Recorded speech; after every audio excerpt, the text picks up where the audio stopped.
Oh, look at this angelic creation. Hey, what's up, Eat Squad? Today I'm going to be showing you how to make the best tabbouleh.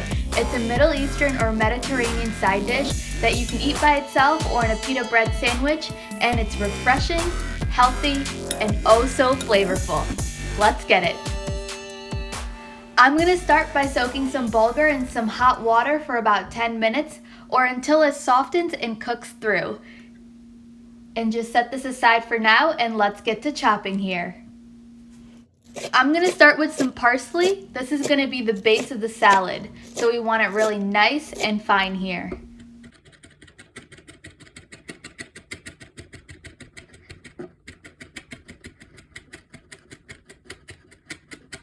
And then I'm just going to dice up some red onions. I prefer the red onions over either yellow or white just because they offer some really great sweetness and pop in the salad.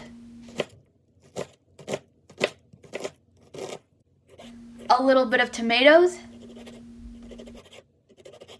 and some mint. The mint is really going to make all the difference here. It's going to add in another dimension of flavor profile that's going to complement the parsley really well with its freshness.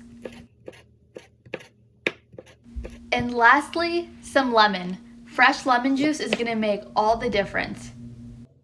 And just add it in all together and combine it really well. You can also add in a clove of finely minced garlic or some English cucumbers if you prefer.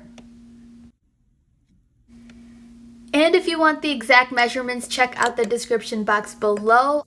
I'll write out a full-length recipe so you could make this at home. And while you're down there, make sure you hit that like and subscribe button.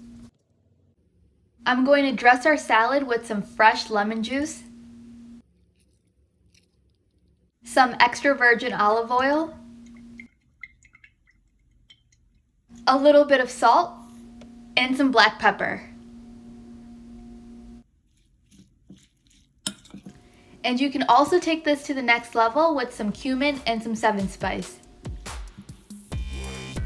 And I like to let this sit for a bit so all the flavors have a chance to marry together. And there you have it, folks, some wonderfully fresh tabbouleh.